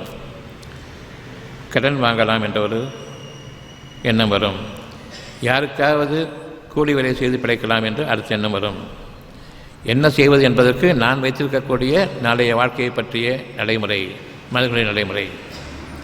அல்லது யாரிடமாவது நாம் தஞ்சமடைந்துவிடலாம், யாருக்காவது நாம் வேலையாளாக போயிடலாம், அல்லது வேலை செய்யலாம், வேலை தேடலாம், கடன் வாங்கலாம், பிறகு பார்த்து கொள்ளலாம். கடன் வாங்கிய பிறகு அவர்கள் உங்களை துரத்துவார்களே, அப்பொழுது என்ன செய்வீர்கள்? இப்பொழுது உங்களுடைய கைக்கும் வாய்க்கும் கூட இல்லாத நிலையில் கடன் வாங்கிய பிறகு கடனையும் அடைக்க வேண்டும், முதலையும் அடைக்க வேண்டும், வட்டியையும் அடைக்க வேண்டும், உங்களுக்கும் சேர்த்து நீங்கள் சம்பாதிக்க வேண்டும். 3 மடங்கு சம்பாதிக்க வேண்டியிருக்கின்றது. என் கைக்கும் வாய்க்கும் இல்லாத பொழுது 3 முறை 3 மடங்கு அதிகமாக, ஒவ்வொன்றும் வித்தியாசமான கஷ்டங்கள் கொண்டவை. நீங்கள் அதை பற்றி உறுதியாக இருக்கின்றீர்களா? கடன் வாங்கிய பிறகு, கடன் வாங்கிய அடுத்த நாளிலிருந்து மனதிற்கு வேதனை, நரக நெருப்பு, எப்படி அடைக்கப் போகின்றோம்? அதிலிருந்து ஒரு பைசா செலவழிக்க ஆரம்பிக்க நமக்கு கடன் தொல்லை, நரக வேதனை ஆரம்பமாகின்றது. நீங்கள் அறியாதவர்களா என்று இறைவன் இப்பொழுதும் கேட்கின்றான். அறிந்திருக்கின்றேன். வேறு என்ன செய்வது? இருக்கும் துன்பங்களுக்கு மேல் அதிகரித்துக் கொள்ளக்கூடிய துன்பங்களை கொண்டு உங்களுடைய மனம் வழிகாட்டுகின்றதா? கெட்ட சக்திகள் அங்கே இருக்கின்றன என்று அறிய வேண்டும். வேறு வழி இல்லை. துன்பங்களுக்கு மேல் துன்பங்களை சம்பாதிப்பதை தவிர வழி இல்லை. அதற்கு ஒரு துன்பம் பத்தாதா? பொறுமையாக இருக்க மாட்டீர்களா? இதுவும் கேள்வி, நியாயமான கேள்விக்கு பதில். இருந்தாலும் பார்த்து கொள்ளலாம். நாளைக்கு எப்படி மாறும் என்று யாருக்கு தெரியும்? இறைவனுக்கு தெரியுமா? உங்களுக்கு தெரியுமா? இறைவனுக்கு தெரியுமா? அப்படியானால் கேள்விகளை கேட்கின்றான். ஒரு பங்கு சம்பாதிப்பதற்கு வழி இல்லை, 3 பங்கு சம்பாதிக்க இருக்கின்றீர்கள். அதுவும் பல வருடங்களுக்கு தொடர்ச்சியாக நீங்கள் கொடுத்தாக வேண்டும். இந்த அளவுக்கு நீங்கள் சம்பாதிக்க முடியும் என்றால், அடுத்த மாதத்திலிருந்து கொடுக்க வேண்டும் என்றால், நீங்கள் இப்பொழுது உங்களுக்காக சம்பாதிப்பதை, உங்கள் மட்டுமே சம்பாதிப்பதை ஏன் நம்பிக்கை கொள்ள முடியவில்லை? 3 மடங்கு சம்பாதிப்பதற்கு, 3 பங்காக போடுவதற்கு உங்களுடைய சம்பாதித்து வழி இருக்கிறது என்று நீங்கள் நம்பும் பொழுது, உங்களுக்கு மட்டுமே 1 மடங்கு சம்பாதித்தாலே போதும் என்று இருக்கும் பொழுது ஏன் அதன் மீது நம்பிக்கை கொள்ளவில்லை? இது கெட்ட வழிமுறைகளை கொண்டு நீங்கள் உங்களுக்கு ஏற்படுத்தி கொண்ட திருப்திகரமான வாழ்க்கையா, அல்லது உண்மையை கொண்டு இறைவன் அறிவித்திருக்கக்கூடிய பாதையா என்பதை உங்களுடைய மனம் ஒரு கேள்விக்கு பதில் சொல்ல ஆரம்பிக்கும். இறைவன் பதில் சொல்லிக் கொண்டிருக்கின்றான். நம்பிக்கை கொள்ளுங்கள். என் இருதயத்தில் எது அழகான செய்தியாக இருக்கின்றதோ, நல்ல சக்திகளாக என் மனதில் குடும்பம் கொண்டிருக்கின்றது. எது பதைக்கக்கூடிய வகையில் ஒரு காரியம் நான் செய்ய இருக்கின்றேன் என்பதை அறிவிக்கின்றதோ, அஞ்சிக் கொள்ளுங்கள், விலகிக் கொள்ளுங்கள். அந்த பாதையிலிருந்து பொறுமையை மேற்கொள்ளுங்கள். நரக வேதனையை அடைவதற்கு முன்பாக பொறுமை மேற்கொள்ள வேண்டும். உங்களுடைய அறிவின் பாதையில் அழிவை நோக்கி வெகு தூரமாக சென்றுவிட வேண்டாம். இறைவனுடைய கேள்விகளுக்கு பதில் சொல்லுங்கள். அந்த பதிலுக்கு உங்களுக்கு விடையில்லாத நிலையில் அந்த பகுதியில் போகக்கூடாது என்பது இறைவன் அறிவிக்கின்றான். நோய் வந்துவிட்டது, டாக்டரிடம் செல்கின்றோம். நோய் ஏன் வந்தது என்று நீங்கள் கேட்பீர்கள். என்ன காரணம் தெரியலையேன்னு நீங்கள் கேட்பீங்க. இது நான் காரணம் சொல்கிறேன், டாக்டர் சொல்வார். டாக்டர் காரணத்தை கண்டுபிடித்து விட்டார். இனிமேல் அவர் சுகமாக்க வேண்டும். அவர் பொய்யர் என்பது கொஞ்ச நாளில் தெரிய வருகின்றது. டயக்னோசிஸ் செய்த ஒவ்வொரு நோயினுடைய காரணிகளும் பொய்யானவை. நம்மை ஏமாற்றிவிட்டார் என்பது உங்களுக்கு தெரியும். தெரிந்த பின்னரும் அவர்கள் கண்டுபிடிக்கின்றார்கள் என்று கூறுகின்றீர்கள். இறைவன் கேட்கின்றான், கண்டுபிடித்து விட்டால் ஏன் சுகமாக்கவில்லை? அப்படியென்றால் அவர்கள் கண்டுபிடித்ததற்கும் நோய்க்கும் சம்பந்தமில்லை. ஸ்பெஷலிஸ்டுகள் மருந்து கொடுக்கின்றார்கள், ஏன் சுகமாகவில்லை? அவர்கள் ஸ்பெஷலிஸ்டுகள் இல்லை என்பதை அறிவிப்பதற்கு இதற்கு மேல் என்ன வேண்டும்? யார் கேள்வி கேட்பது உள்ளத்தில் என்பதை நீங்கள் அறிய வேண்டும். சதா சர்வ நேரமும் எந்த பக்கம் திரும்பினாலும் அங்கு இறைவனுடைய வழிகாட்டுதல் இருக்கின்றது. கேள்வி ஞானங்கள் மூலமாக கேள்விகளுக்கு பதில் இல்லை என்று இருக்கும் பொழுது, என் இறைவனே என்று அவன் பக்கம் திரும்புங்கள். அந்த கேள்விகளுக்கு பதில் இருக்கின்றது. அந்த பதில் சத்தியமானது, அழகானது, நாளைய வாழ்க்கைக்கு உத்தரவாதமானது. எங்கு திருப்பப்படுகின்றீர்கள் இப்பொழுது? நீங்கள் உங்களுடைய எண்ணம் கேள்விகளின் அடிப்படையில் அந்த எண்ணமானது அமைதியை தழுவக்கூடியதாக இருக்கின்றது. அந்த கேள்விகளுக்கு பதில் சொல்லாமல் நீங்கள் ஊர் உலகத்தின் பக்கம் திரும்பும் பொழுது அவர்கள் நேரடியாக வழிகாட்டுவார்கள் தங்களுடைய வழிமுறைகளின் பக்கம். அது மகா கேடானது. என்னுடைய மனம் பதைக்கக்கூடாது, பதைப்புக்கு உள்ளாகக்கூடாது. என்னுடைய மனம் அவ்விதமாக என்னுடைய மனம் சீரும் சிறப்புமாக இயங்க வேண்டும். இறைவனுடைய ஆறுதலை கொண்டு அது இயங்க வேண்டும். அந்த மனம் எவ்வளவு அழகாக இருக்கின்றதோ அந்த அளவுக்கு உங்களுடைய ஞானங்கள், இறைவனிடமிருந்து கிடைக்கப்பட்ட பதில்கள் அமைதிக்கு மேல் அமைதியை கொடுத்து கொண்டிருக்கக்கூடிய நிலையில் உங்களுடைய தீர்க்கமான பார்வை நாளைய வாழ்க்கையின் மீது அமையும். இன்று பார்க்கக்கூடிய தொலைவுக்கு மேலாக வாழ்க்கை முழுமைக்கும் பார்க்கக்கூடிய அந்த பார்வை தெரிய ஆரம்பிக்கும். நமக்கு வாழ்க்கையில் எந்த நஷ்டமோ கஷ்டமோ இல்லை என்பது.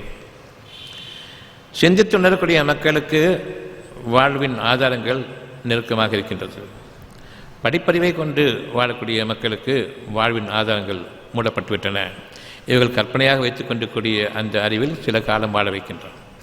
இறைவன் அனுமதியை கொண்டு எதை பற்றிய நம்பிக்கை இல்லையோ அந்த நம்பிக்கையின் அடிப்படையில் நீங்கள் வாழ வேண்டும் என்பதற்காக வேண்டி நீங்கள் நம்பிக்கை இல்லாமல் உங்களுடைய வாழ்க்கை தொடர்ந்து கொண்டிருக்கும் பொழுது, கஷ்டமான சூழ்நிலை எதிர்பார்த்திருக்கும் பொழுது, அது இல்லை என்று ஒவ்வொரு நாளும் இறைவன் உங்களுக்காக நிரூபித்துக் கொண்டிருக்கின்றான். நாளைய வாழ்க்கை கஷ்டமாக இருக்கும் என்று எண்ணுகின்றீர்கள். அந்த நாள் கஷ்டம் இல்லை. யார் சுகமாக்கியது? இறைவன் கேட்கின்றான். நாம் பதில் சொல்வதில்லை. நெஞ்சத்தின் பக்கம் இல்லாததன் காரணமாக பல கேள்விகள் இறைவன் கேட்டுக்கொண்டிருக்க நாம் அவனை புறக்கணித்தவர்களாக வாழ்ந்து கொண்டிருக்கின்றோம். எனக்கெல்லாம் தெரியும் என்று வாழ்ந்து கொண்டிருக்கின்றோம். உள்ளத்திலோ நிச்சயமாக இறைவன் ஒருவனுக்குத்தான் தெரியும். நீங்கள் கொஞ்சம் பணிவோடும் அடக்கத்தோடும் உங்களுடைய பிரார்த்தனையை நீங்கள் மேற்கொள்ளும் பொழுது உங்கள் சத்தம் உங்களுக்கு கேட்கக்கூடாது. அப்படிப்பட்ட ஒரு சூழ்நிலையை நீங்கள் மேற்கொள்ள வேண்டும். அது நிசப்தமான சூழ்நிலை இறைவனுக்கு பணிந்திருக்கக்கூடிய ஒரு திருப்பு முனையாக அமையும். அந்த நேரம் உங்களுடைய நடவடிக்கைகள் இறைவன் கவனித்துக் கொண்டிருக்கின்றான். உள்ளத்தின் போக்குகளை கவனித்துக் கொண்டிருக்கின்றான். உள்ளத்தின் போக்கு என் பக்கம் மட்டுமே திரும்பியிருக்க வேண்டும். எனக்கு கேள்விகளுக்கு பதில் சொல்ல வேண்டும். இவ்வளவுதான் என்னுடைய வாழ்க்கையினுடைய ஆரம்பம் முதலாக முடிவு வரையில். நீங்கள் 4 பேர் ஒன்று கூடி இந்த டாக்டரிடம் போகலாம் என்று கூறுகின்றீர்கள்.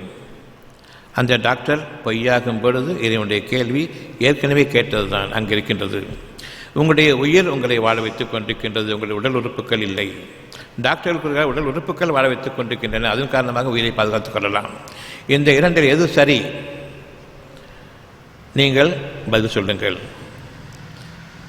இப்பொழுது உள்ள பதில், உடல் உறுப்புகள் தான் உயிரை காப்பாற்றிக் கொண்டிருக்கின்றது.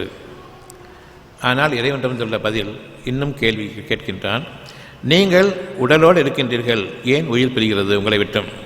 அப்படி என்றால் இதுவரையில் உங்களை உயிர் நலமாடிக்கொண்டிருக்க செய்தது, உங்களை வாழ வைத்துக் கொண்டிருந்தது எது? உடல் இருக்கின்றது, உயிர் போய்விட்டது. ஏன் உடல் வாழவில்லை? ஏன் உடல் உயிரை துறந்தது? நிச்சயமாக உடலுக்கு உயிரின் மீது எந்த ஆற்றலும் இல்லை. உயிர் இருக்கிறது, நான் சாக முடியாது, நிச்சயமாக நான் வாழ்ந்து கொண்டிருப்பேன். உயிருக்கு உடல் மீது சக்தி இருக்கின்றது. ஒரு அணுவாக நீங்கள் இருந்தீர்கள், அந்த அணுவிலிருந்து நீங்கள் 6 அடி உயரமாக வளர்ந்து வந்தீர்கள். அந்த அணுவின் உயிரை கொண்டு நீங்கள் வளர்க்கப்பட்டீர்களா அல்லது உடலாக படைக்கப்பட்ட பிறகு உயிர் கொடுக்கப்பட்டதா? இறைவன் கேள்விகளுக்கு மேல் கேள்விகளை கேட்கின்றான். தன்புறம் நீங்கள் அவனை நோக்கி நீங்கள் வருவதற்காக வேண்டி கேள்வி ஞானங்களோடு நீங்கள் வாழ வேண்டும். கேள்விகளுக்கு பதில் சொல்லும் அக்கறையோடு நீங்கள் அமைதியோடு இருக்க வேண்டும். அந்த அமைதியில் இறைவன் உங்களுடைய கேள்விகளுக்கு அவனே பதிலை கொண்டு வந்து உங்கள் மூலமாகவே பதிலை அவன் உங்களுக்கு சாதகமாக அழகானதாக உங்களுடைய இயற்கையிலிருந்து வெளியே கொண்டு வருகின்றான். அந்த இயற்கையிலிருந்து வரக்கூடிய தெளிவான பதில் உங்களுடைய வாழ்க்கையின் ஒட்டுமொத்தத்திற்கும் சுகமான அமைதியான வாழ்விற்கான ஆதாரமாக இருக்கும். உயிரை கொண்டு உடல் பாதுகாக்கப்படுகின்றது, உடல் உறுப்புகளை கொண்டு உயிர் இயங்குவதில்லை. இந்த சத்தியத்தை உணரும் பொழுது அடுத்த கேள்வி, உயிரை பற்றி அறிந்தவர்கள் டாக்டர்களா? எதுவுமே தெரியாது உயிரை பற்றி. சூனியங்கள் என்பது தெரியும். இவர்களை ஸ்பெஷலிஸ்டுகள் என்று கூறினீர்களா? இறைவனுடைய அடுத்த கேள்வி, என்னை மன்னித்துடைய இறைவனே என்பது உங்களுடைய பதிலாக இருக்க வேண்டும். அடுத்து என்ன என்று இறைவன் கேட்கின்றான். உன்னை தவிர கதி இல்லை. இப்பொழுது அல்லாஹ் என்ற வார்த்தை வருகிறது. அவனை தவிர இறைவன் இல்லை, இறைஞ்சுவதற்கு தகுதியானவன் எவனும் இல்லை என்ற அந்த எண்ணம் வரும்பொழுது அல்லாஹ் என்ற வார்த்தை. இந்த பொருளானது முஸ்லிம்களுக்கு தெரியாது. அவர்கள் அல்லாஹ் என்ற ஓசையை வணங்கி கொண்டிருக்கின்றார்கள். அது ஒரு உருவ வழிபாடு, அவ்வளவுதான். சிந்தித்து உணர்ந்து இறைவனுடைய தெளிவை கொண்டு என் மனம் அமைதி அடையாத வரையில் எனக்கு வாழ்க்கையின் போக்கு இல்லை. உங்களுடைய நெஞ்சங்களை நீங்கள் பாதுகாத்துக் கொள்ள வேண்டும். இந்த கேள்விகள் எனக்கு இல்லை என்று கூறக்கூடிய மனம் எது? என்றும் கேள்விகளே இல்லை. நிச்சயமாக இப்பொழுது நாம் அறிகின்றோம், எண்ணற்ற கேள்விகள் நெஞ்சத்தில் கிடக்கின்றன. ஒவ்வொன்றுக்கும் நீங்கள் பதிலை சொல்ல வேண்டும் என்று அக்கறை கொள்ளுங்கள். புதையல்களாக ஞானங்கள் வழியாகும். அது உங்களுடைய வாழ்க்கையினுடைய உயர்ந்த தகுதிகளுக்கு உங்களை உயர்த்தக்கூடியதாக இருக்கின்றது. அந்த உயர்ந்த தகுதியும் தாழ்ந்த தகுதியும் என்ன? உங்களுடைய முகம் செழுமையாக இருக்கும். நாளைய வாழ்க்கையை பற்றி கவலையே கிடையாது. அவ்வளவோ தீர்க்க தரிசனம் உங்களுடைய வாழ்க்கையில். உங்களுடைய அகக்கண்ணுக்கும் புறக்கண்களுக்கும். அகப்பார்வையின் மீது சக்தி படைத்தவன் யார்? உங்களுடைய இறைவனை தவிர வேறு யாரும் இல்லை. புறப்பார்வை மட்டும் கொண்டு நீங்கள் வாழ முடியாது. அகப்பார்வையில் அந்த தீர்க்க தரிசனம் இருந்தால் தவிர புறப்பார்வையில் இருக்கக்கூடிய கேடுகளை நீக்கி நன்மைக்குரிய கேள்விகளை அங்கு இறைவன் வைத்திருக்கின்றானே, அந்த பாதைக்கு நான் வந்து பதில் சொல்லக்கூடிய இயற்கையினுடைய அவ்வளவு மாற்றங்களோடு என் இயற்கையாக மாறி வரக்கூடிய அந்த உண்மையான பதிலோடு இறைவன் கலந்து விட்டான். அங்கு உங்களுக்கு இறைவனுடைய உதவி நினைத்த மாற்றத்தில் நடக்கின்றது. நம்பிக்கை கொள்ளுங்கள். உங்களுடைய உள்ளத்தின் மீது நீங்கள் நம்பிக்கை கொள்ளுங்கள். மனித இனம் ஒரு இனம்தான். அவ்விதமாக கூறுவது உண்மையா பொய்யா கேள்வி இருக்கின்றது. நீங்கள் 3 பிரிவுகளாக இருக்கின்றீர்கள். 3 பிரிவுகளுக்கும் சமமாக இறைவன் யார் என்பது கூறப்படுகின்றது. நெஞ்சம் என்றால் என்ன என்று கூறப்படுகின்றது. அங்குள்ள கேள்விகள் என்ன என்று கூறப்படுகின்றது. கேள்விகளுக்கு பதில் உங்களிடம் இல்லை. நீங்கள் அந்த பதிலுக்காக காத்திருக்கும் பொழுது இறைவன் உங்கள் மூலமாக, இயற்கையின் மூலமாக அந்த பதிலை கொண்டு வரும் பொழுது நீங்கள் உயர்த்தப்பட்ட நிலையில் இருக்கின்றீர்கள். மறைவானவற்றை அறியக்கூடிய தகுதி பெற்றவர்களாக இருக்கின்றீர்கள். இறைவனோடு நெருக்கமாக இருக்கக்கூடிய அந்த தகுதிகளில் நீங்கள் ஆகின்றீர்கள். இதைவிட ஞானமிக்க ஒரு வாழ்க்கை என்ன இருக்க முடியும்? கோயில்களுக்கும் மசூதிகளுக்கும் சர்ச்சுகளுக்கும் மக்காவுக்கும் உங்களுடைய வணக்க ஸ்தலங்கள், உங்களுடைய புனித ஸ்தலங்கள் என்று கூறிக்கொண்டிருக்கக்கூடிய திருப்பதிக்கும் வேளாங்கண்ணிக்கும் அங்கு இறைவன் இருக்கின்றன அல்லது உங்களுடைய உள்ளத்தோடு கலந்திருக்கின்றன என்பதை நீங்கள் அறியும் பொழுது எவ்வளவு சுகமான அனுபவம் அது.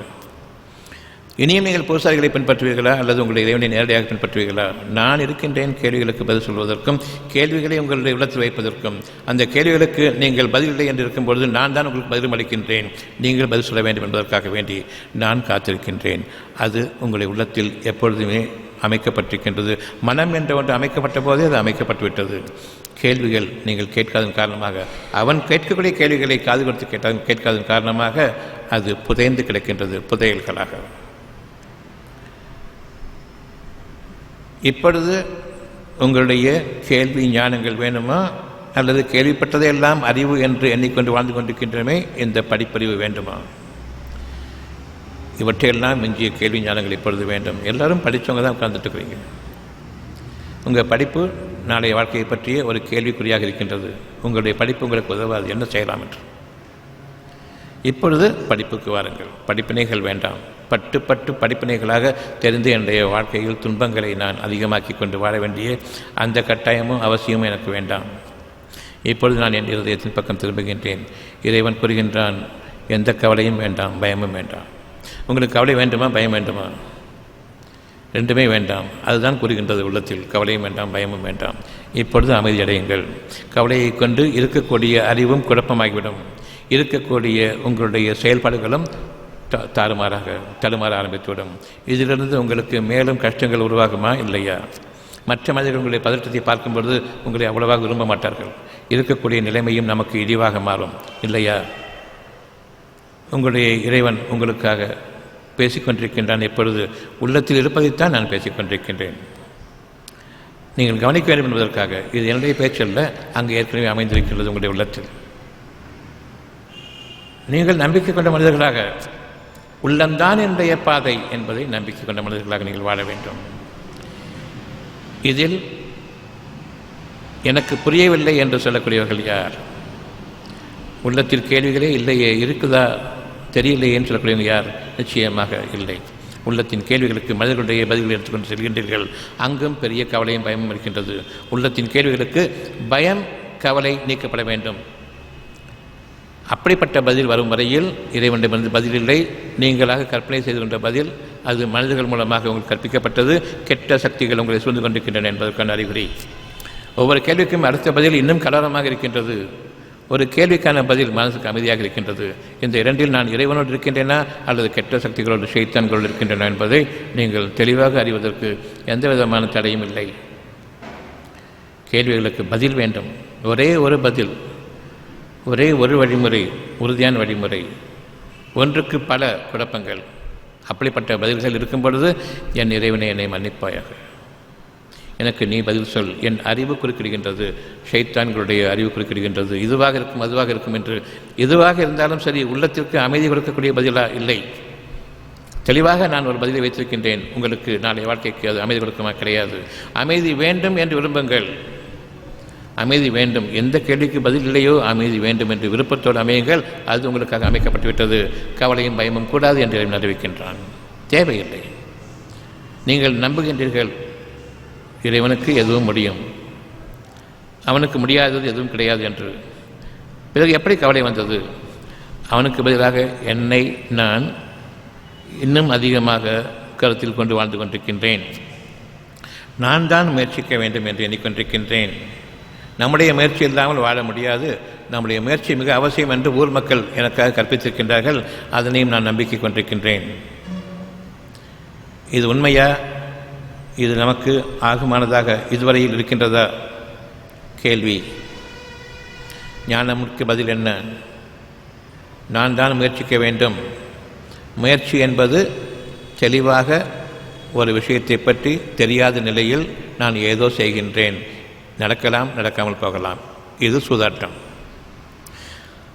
முயற்சி செய்கின்றேன் என்று கூறும்பொழுதே எனக்கு தெரியவில்லை, ஏதோ செய்கின்றேன். பிறகு என்ன நடக்கும் தெரியவில்லை. பிறகு என்ன செய்து கொண்டிருக்கின்றீர்கள்? சூதாடி கொண்டிருக்கின்றேன். சூதாட்டம் உங்களுக்கு தெருவுக்கு கொண்டு வருமா? இறுதியாக முயற்சி என்பது சூதாட்டம். சூதாட்டத்திற்கு இன்னொரு பெயர், கவர்ச்சியான பெயர் முயற்சி. அதற்கு ஒரு கண்ணியம் சேர்த்த பெயர் முயற்சி. சூதாட்டத்திற்கு கண்ணியம் சேர்க்கலாமா முயற்சி என்று? அது ஏதோ இருப்பதை போன்று. தெளிவில்லாத நிலையில் நீங்கள் ஒரு நல்ல காரியத்தை தொடர முடியுமா? இறைவன் கேள்வி கேட்டுக்கொண்டிருக்கின்றான். இப்பொழுது ஒவ்வொருவரிடமும் அந்த கேள்வியைத்தான் நான் கேட்டுக்கொண்டிருக்கின்றேன். ஏனென்றால் கேள்விக்கு பதில் சொல்லி பழக்கப்பட்டுவிட்டதன் காரணமாக இவை எல்லாமே எல்லோருடைய மனதிலும் இருக்கத்தான் செய்கிறது.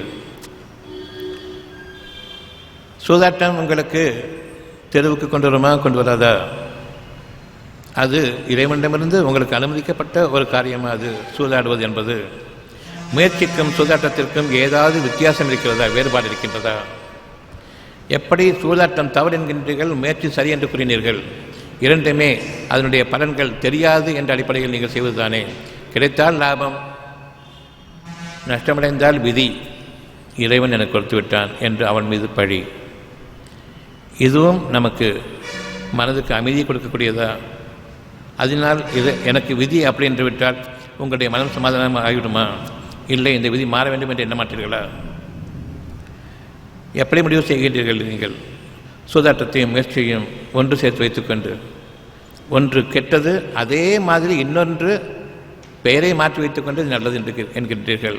இது இறைவனுடைய விதி என்கின்றீர்கள். இறைவனுடைய காரியம் இதுதான் என்று கூறுகின்றீர்கள். இதுதான் இறைவன் விதித்தது என்று கூறுகின்றீர்கள். அதற்கு நீங்கள் கண்ணியம் சேர்த்தீர்கள். அந்த முயற்சியானது உங்களுக்கு இறைவனிடமிருந்து அழகான வினைகளை கொண்டு வரும் என்று எண்ணிக்கொண்டிருக்கின்றீர்கள். தவறு. அதாவது திருவினையாக்கும் என்று கூறுகின்றீர்கள். முயற்சி என்பது திருவினையாக்கும் என்று. சூதாட்டம் தெருவினையாக்கும் என்பது தெரியும். சூதாட்டமும் முயற்சியும் ஒன்றுதான். திருவினையாக்காது, முயற்சி தெருவினையாக்கும். தெருவு கொண்டு வந்துவிடும். அந்த வாழ்க்கையை நாம் வாழ்ந்து கொண்டிருக்கின்றோம். இது உங்களுடைய உள்ளத்தில் இருக்கக்கூடிய ஒரு பதில் என்றாலும் நாம் அந்த பதிலை கேட்கவில்லை. முயற்சிக்கும் உங்களுடைய வாழ்க்கையில் நீங்கள் கொண்டிருக்கக்கூடிய வழிமுறைகள் அனைத்தும் முயற்சி முதலாக எல்லாம் கெட்ட வார்த்தைகளுக்கு நல்ல வார்த்தைகளை, நன்மையான அதனுடைய பலன்களை நீங்கள் அடையும் பொருட்டு உங்களுக்கு நீங்களே கற்பனை செய்து கொண்டிருக்கிறீர்கள், கற்பனையாக போட்டிக் கொண்டிருக்கிறீர்கள். இது நன்மையான செயல் என்று, நற்பலன்களை உங்களுக்கு கொடுக்கும் என்று கற்பனை செய்து கொண்டிருக்கின்றீர்கள். அவ்விதமாக அல்ல என்பதை நான் வாழ்க்கையில் தெளிவாக தெரிந்த பிறகும் ஊர் மக்களையும் உலக மக்களையும் பின்பற்றக்கூடாது என்பது இறைவனுடைய வாக்கு. சொந்தத்தை பின்பற்றுங்கள். சொந்தம் என்பது இறைவன். இறைவன் அனைவருக்கும் பொதுவானவன். அந்த இறை உணர்வு நல்ல சக்திகளோடு நீங்கள் இணைந்திருக்கின்றீர்கள். உங்களுடைய மனதுக்கு அமைதி இல்லாத பதில் கெட்ட சக்திகள் இருக்கின்றன என்பது பொருள். என்ன சிந்திச்சு பார்க்குறேன், யோசித்து பார்க்குறேன், எந்த வழியும் தெரியவில்லை. இன்னமும் பதட்டம் அதிகமாகின்றது. கவலைக்குரிய கேள்விக்குறி பெரிதாக மாறுகின்றது. இது கெட்ட சக்திகளோடு இணைந்திருக்கின்றேன் என்பதற்கான அடிப்படை. எப்பொழுது என்னுடைய ஒரு கேள்விக்கு அழகான பதிலாக தெரிவிக் கொண்டிருக்கின்றேனோ, இறைவன் நெருங்கிவிட்டான், நாம் இறைவன் நெருங்கிக் கொண்டிருக்கின்றோம். நீங்கள் உங்களுடைய இறைவனிடம் சொந்தமாக நெருங்கிக் கொண்டிருக்கின்றீர்கள், எவருடைய உதவியும் இல்லாமல். இப்பொழுது இறைவன் கேட்டுக்கொண்டிருக்கின்றான், உங்களுக்காக பூசாரிகளை அமைத்திருக்கின்றேனா, உங்களுக்காக மனதை அமைத்து நான் உங்களோடு இருக்கின்றேனா, நான் உங்களுக்கு வழிகாட்டுவேனா, அல்லது உங்களுடைய மதங்களை சார்ந்த பூசாரிகள் உங்களுக்கு வழிகாட்டப் போகின்றார்களா? அவர்களிடம் ஏதாவது ஒரு நல்ல வார்த்தை உங்களுக்கு தெரியுமா?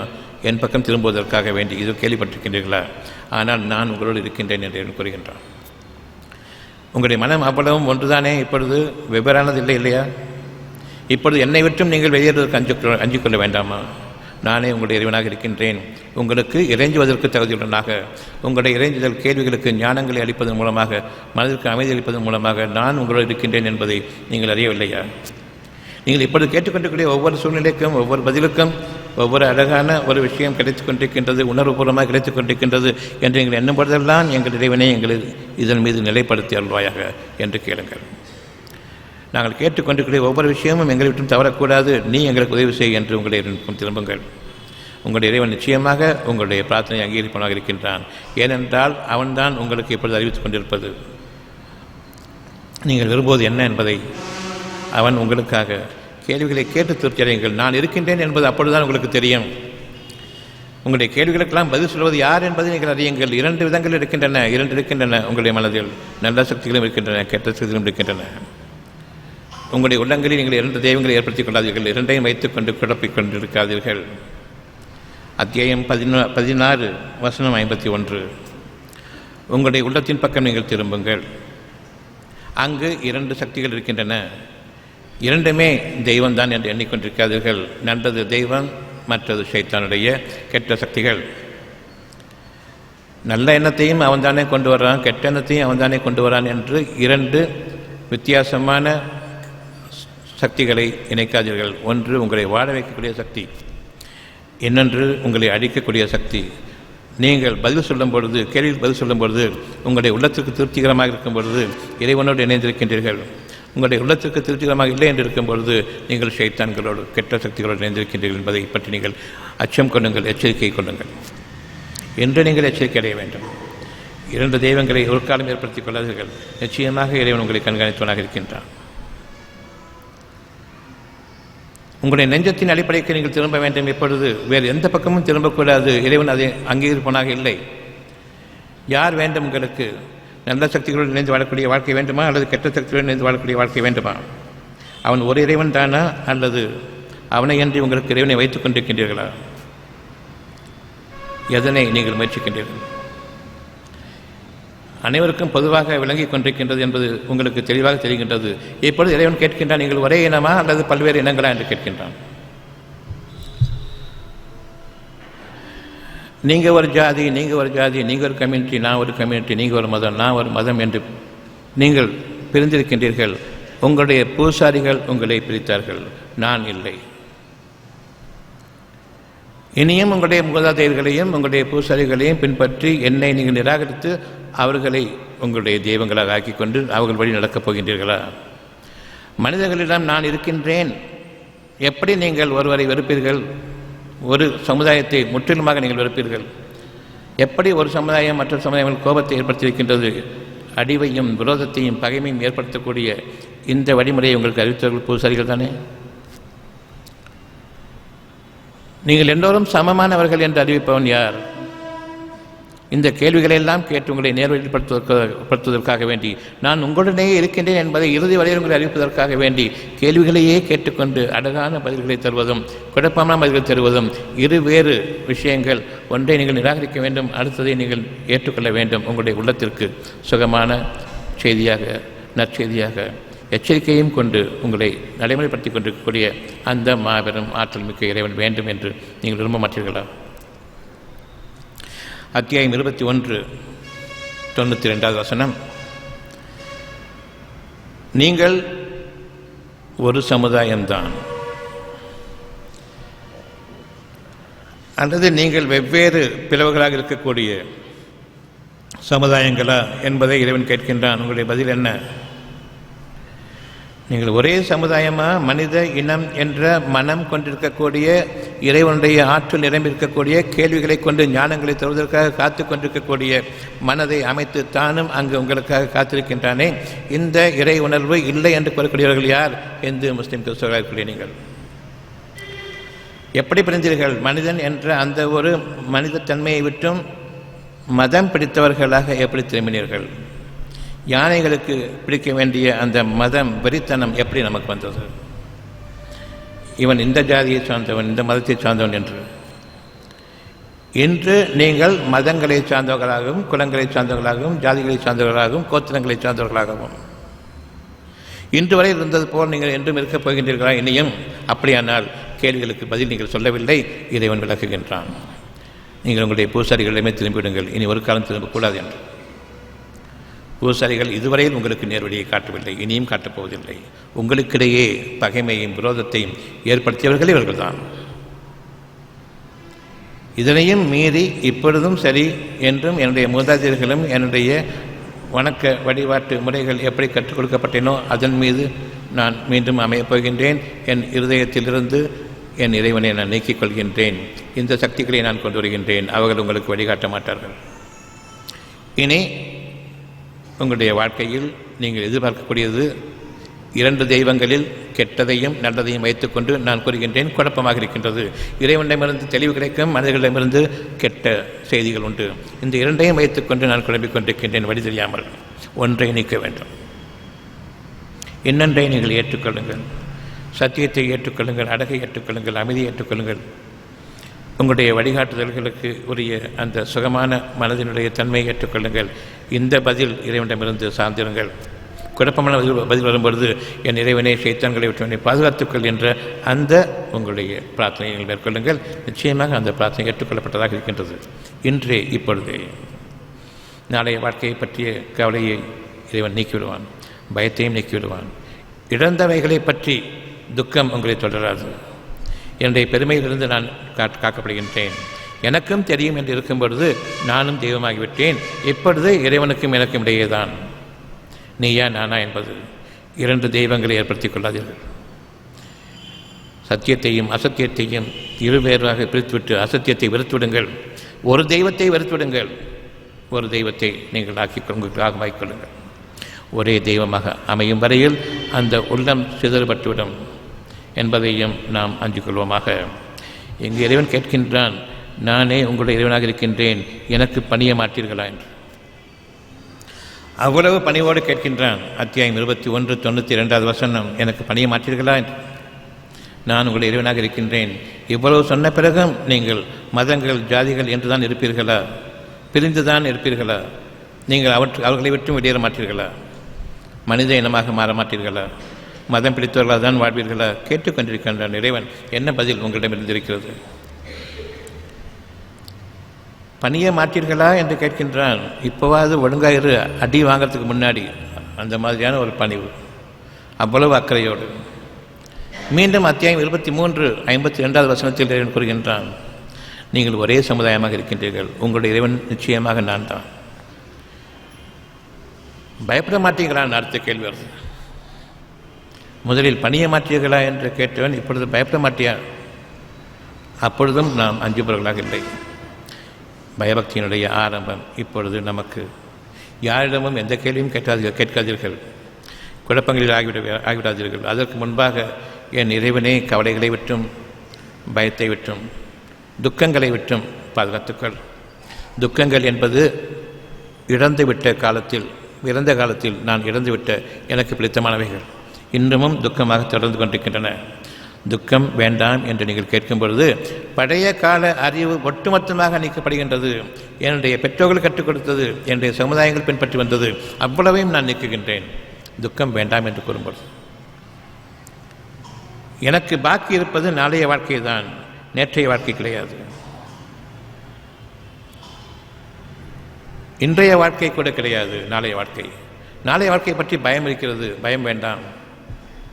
இறைவனுடைய வாக்கு. கேள்வி கணக்கு அப்புறம் வருவோம். பயம் வேண்டாம். வேண்டுமா வேண்டாமா? வேண்டாம். பதில் சொல்லுங்கள். நான் உங்களோடு இருக்கின்றேன். இது எந்த நேரமும் என்னை பின்பற்றக்கூடிய தொழுகையாகும், ஜபமாகும், கும்பிடுதலாகும், வழிபடுதலாகும். என்னுடைய வழியின் பக்கம் நீங்கள் திரும்புங்கள், எனக்கு வழிபடுங்கள். கேட்ட கேள்விக்கு பதில் சொல்லுங்கள். அந்த பதில் உங்களுடைய இயற்கையை மாற்றிவிடும், நாளைய வாழ்க்கைக்குரிய இயற்கையாக மாற்றிவிடும். இப்பொழுது நீங்கள் வைத்துக் கொண்டிருக்கூடிய வாழ்க்கையெல்லாம் நேற்றைய வாழ்க்கையினுடைய அறிவு. உங்களுடைய வாழ்க்கையை உங்களுடைய முதுகுப்புறமாக திருப்பிவிட்டது. உங்களுடைய முகங்கள் உங்களுடைய முதுகுப்புறமாக திருப்பப்பட்டுவிட்டது. அன்று என்ன நடந்ததோ அதனை நான் நின்று கொண்டிருக்கின்றேன். என்னுடைய வாழ்க்கை பின்னோக்கிவிட்டது. ஆகவே நாளைய வாழ்க்கை பற்றிய பெரும் பயமும் இன்றைய வாழ்க்கை பற்றிய கவலையும். என்ன நடக்குமோ? இப்பொழுது சாப்பிட்டுக் கொண்டிருக்கும் போதே நாளைக்கு உணவு இருக்குமா என்று கேட்கிறீர்கள். இப்பொழுது கொடுத்து கொண்டிருப்பது யார் என்பதை அறியாமல் அவன்தான் நாளைக்கும் தருவான் என்ற அந்த நல்லறிவு பிறக்கும் பொழுது நாளைய பற்றிய பயம் நீக்கப்படுகின்றது. துக்கம் நீக்கப்பட்டால் தவிர என்னுடைய முதுகுக்கு பின்புலம் இருக்கக்கூடிய நேற்றைய அறிவு, இன்றைய அறிவாளிகள் என்ற பெயரை வைத்துக் கொண்டிருக்கின்றனே, கல்வி ஞானங்கள் படைத்தவர்கள் என்று இல்லை. கல்வி அறிவு படைத்தவர்கள், ஞானங்கள் அல்ல. கேள்வி ஞானங்களும் கல்வி அறிவும் ரெண்டு வித்தியாசமானவை. இரண்டையும் வைத்து குழப்பிக் கொண்டிருக்கின்றோம். இருக்கக்கூடிய வழிமுறைகள் எல்லாம் வைத்து யோசித்துக் கொண்டிருப்பது சிந்தனை என்று எண்ணுகின்றோம். இல்லை, இல்லாத வழிகளை நான் என் இறைவனிடமிருந்து கிடைக்கப்பெற வேண்டி அதனையே குறிவைத்து கவலையும் பயமும் நீக்குவது எப்படி என்று நான் என்னுடைய இறைவனிடம் கேட்கின்றேன். என்னுடைய இயலாமையின் காரணமாக கவலையும் பயமும். இறைவன் ஒருவன் இருக்கின்றான். உங்களுக்கு சகலவற்றின் மீது ஆற்றல் மிக்கவன். அவனன்றி அணுவும் அசையாது என்பதை வாயில் சொல்லிக் கொண்டிருக்கின்றீர்கள். உங்களுடைய இந்த ஒரு நாளின் ஒரு பொழுது கூட அசையவில்லை. அவனுடைய அனுமதியை கொண்டு நன்மையாக நீங்கள் எதை கொண்டிருக்கின்றீர்களோ அத்தனையும், தீமைகளாக எதை கொண்டிருக்கின்றீர்களோ அவனுக்கு விரோதமாக நான் சம்பாதித்துக் கொண்டிருக்கிற அந்த தீமையை இறைவன் மன்னித்து வாழ வைத்துக் கொண்டிருக்கின்றான். இன்றளவும் குழப்பங்களில் வாழ்ந்து கொண்டிருக்கும் பொழுது சுகமான உணர்வுகள் எப்படி இருக்கின்றன? மன்னித்து அவன் வாழ வைத்துக் கொண்டிருக்கின்றான். அவன் மிகவும் மன்னிப்பவன் என்பதை நாம் அறிவதற்கு என்ன தடை இருக்க முடியும்? உங்களுடைய எண்ணம் சீராக இருக்க வேண்டும். அந்த எண்ணம் குறைந்துவிடக்கூடாது, சீர்குலைந்துவிடக்கூடாது. மனித இனம் ஒன்றுதான் என்ற அந்த அடிப்படைக்கு நீங்கள் வர வேண்டும். நான் இந்து, முஸ்லீம், கிறிஸ்தவன் என்று கூறிக்கொண்டிருக்கும் வரையில் இறைவன் உங்களை விட்டும் விலகவில்லை. நீங்கள் இறைவனை விட்டு விலகி இருக்கின்றீர்கள். வெகு தொலைவுக்கு சென்று விட்டீர்கள். இப்பொழுது அந்த தொலைவிலிருந்து வாருங்கள். இன்னமும் இறைவன் காத்து கொண்டிருக்கின்றான். இறைவன் உங்களை விட்டு விலகிவிட்டால் பின்னர் அவன் வரப்போவதில்லை. அந்த நிலைக்கு இறைவனை தள்ளிவிடாதீர்கள். இறை உணர்வோடு நீங்கள் இருங்கள். கேள்விகள் இருக்கின்றன, அதாவது இறைவன் கேட்டுக்கொண்டிருக்கின்றான். நீங்கள் என்ன சொல்லப் போகின்றீர்கள் என்று கேட்டுக்கொண்டிருக்கின்றான். தெரியவில்லை என்றால் தெரியவில்லை, நீ அறிவிப்பாகிறவன் என்று கேளுங்கள், எனக்கு பணியுங்கள். தெரியாத போது எனக்கு தெரியுமே என்று கூறாதீர்கள், பயப்பட மாட்டீர்களா என்று கேட்கின்றான் இறைவன். நாம் இன்று முதலாக நம்மை விற்றும் எந்த பக்கமும் திருப்பப்படுபவர்கள் இல்லை.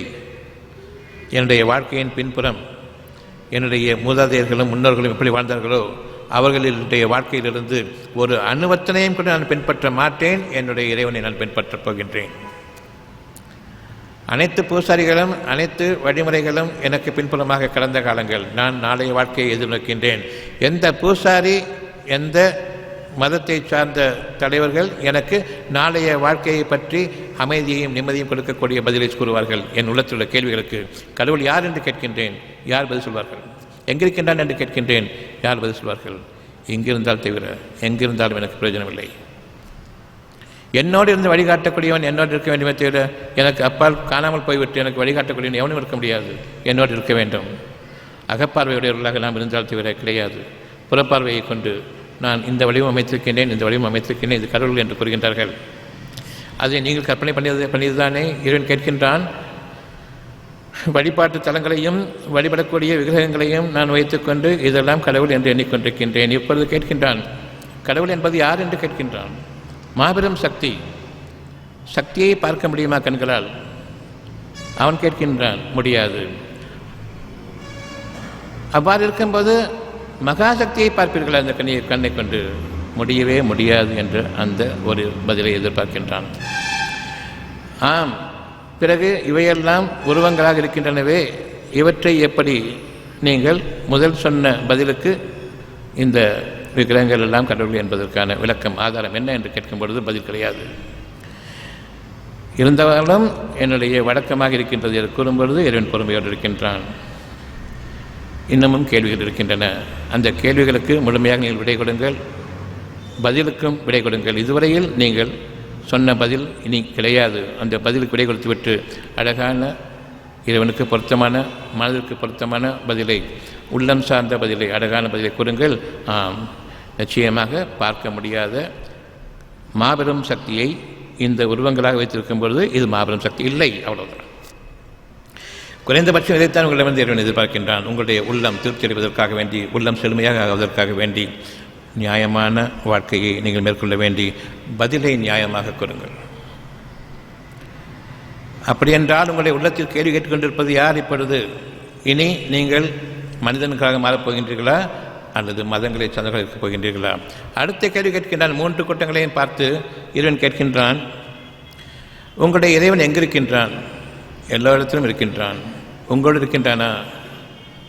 அதற்கு கொஞ்சம் தெரியாது, பதில் தெரியாது. கடைசியில் ஆம் இருக்கின்றான். இருக்க வேண்டும் என்று விரும்புவோம். அதுதான் உண்மை. நான் உங்களோடு இருக்கின்றேன். நீங்கள் என்னை விட்டும் வெளியே தொலைவுக்கு சென்று விடுகின்றீர்கள். உங்களுடைய கட்டிடங்களுக்கு செல்கின்றீர்கள். அதை விட்டும் தொலைவாக புனித யாத்திரை என்று நீங்களாக வர்ணித்துக் கொண்டிருக்கக்கூடிய இடங்களுக்கு சொல்கின்றீர்கள். இறைவன் கேட்கின்றான், புனித இடங்கள் என்று சொல்லிவிட்ட பிறகு அதில் உங்களுடைய கண்கள் பட்ட பிறகு, உங்கள் கால்கள் மிதித்த பிறகு அது புண்ணிய இடமா என்று கேட்கின்றான். பதில், ஆம், புண்ணிய இடத்தின் கால் படக்கூடாது. அப்படி இருக்கும்பொழுது உங்கள் கால் பட ஆரம்பித்த பிறகு அது புண்ணிய இடம் இல்லை என்பது தெரிய வேண்டாமா? உங்களுடைய நெஞ்சத்தோடு நான் உங்களோடு கலந்திருந்து உங்களுடைய வாழ்க்கையை நான் உங்களுக்காக அறிவித்துக் கொண்டிருக்கின்றேன். இந்த புண்ணிய இடத்தில் கால் வையுங்கள், பார்க்கலாம். புண்ணியஸ்தலம் எது என்பது தெரியும். அது பொருளும் அல்ல, உணர்வு. எந்த ஒரு தீமையை கொண்டும் தீண்டி பாருங்கள், தொட முடியாது. இறைவன் தன்னை பாதுகாத்துக் கொள்வதற்கு யாவற்றையும் அறிந்த மாபெரும் ஆற்றல் மிக்கவன் என்பதற்கு இதைவிட உங்களுக்கு வேறு என்ன ஆதாரம் வேண்டும்? இப்பொழுது உங்களுடைய இறைவன் பக்கம் திரும்புங்கள். இன்று முதலாக இனியும் நீங்கள் உங்களை பிரிவுகளாக ஆக்கிக் கொள்வீர்களானால் காலத்தின் மீது சத்தியமாக. அத்தியாயம் 6 159 வசனம். அத்தியாயம் 6 வசனம் 159. யார் தங்களுடைய இறைவனை விட்டும் பிரிந்து புறக்கண்களின் பக்கம் தொலைந்து பல பிரிவினராக பிரிந்து விட்டனரோ அவர்களுக்கும் இறை உணர்வோடு வாழ்கின்றீர்கள். உங்களுக்கும் எந்த சம்பந்தமும் கூடாது. நான் அவர்களை விட்டு விலகிவிட்டேன். இனி அவர்களோடு சம்பந்தம் வைத்துக் கொண்டிருப்பது உங்களுக்கு கேடானது. இறைவனுடைய எச்சரிக்கையும் நலுபதேசமும் நற்செய்தியும். இன்று நாம் நம் இறைவன் பக்கம் திரும்புகின்றோம். இறைவனுடைய அனுமதியை கொண்டு அவனோடு நாம் இணைந்திருக்கப் போகின்றோம். என் இறைவனே, உன்னை விட்டும் நாங்கள் இதுவரையில் வெளியேறியது போன்று இனியும் நாங்கள் வெளியேறிட வேண்டாம். எங்களையும் எங்களுடைய வம்சத்தையும் நீ பாதுகாத்துக்கள். நிச்சயமாக மனிதர்களுடைய வழிமுறைகளை விட்டும் நாங்கள் விலக விரும்புகின்றோம். எங்களுக்கு நீ வழிகாட்டு. விலகிவிட்டோம் என்று கூற வேண்டாம், உங்களால் முடியாது. விலகுகின்றோம், விலக விரும்பிவிட்டோம். ஏற்றுக்கொள்வோரில் நீயே மிகவும் மேலானவன். வழி அறிவிப்பதிலும் உனக்கு சிறந்தவன் இல்லை. மன்னிப்பவன் நீ, மாபெரும் அருளாளன். ஏற்றுக்கொண்டோம். உன்னுடைய இந்த பெயருக்கு எங்கள் மீது நீ நல்லருள் புரிவாயாக. இன்று நம்முடைய வாழ்க்கை புதிய வாழ்க்கையாக தொடங்க இருக்கின்றது.